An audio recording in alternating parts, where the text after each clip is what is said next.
Because one thing about I've also had struggle with like time management, Mm, college life, you have work and yeah. everything. So like it's really something that I would want my Hmm. viewers to also put into consideration, like just spare some time for Jesus, Yeah. isn't it? Yeah. And there's obviously practical things we have to do, Mm-hmm. right? Like, Mm-hmm. okay, I need to get my homework done. Mm-hmm. I need to sleep. Mm-hmm.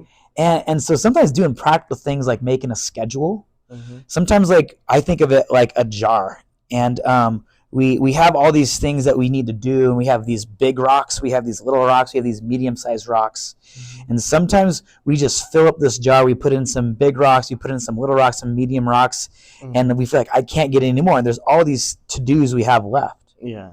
What I find is the first thing in my life that I try to do Mm-hmm. is I take those big rocks Mm-hmm. and I begin to put those in my time in my jar. How do I put those in? And so, maybe that's school. Yeah. For me, that's definitely Jesus. Mm-hmm. Time with Him.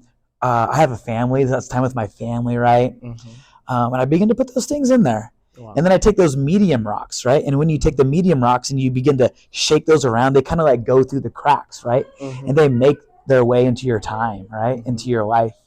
And then you take the little rocks and you begin to pour those in, right? And then you shake it up and and so now this jar becomes full actually, Mm-hmm. rather than these gaps.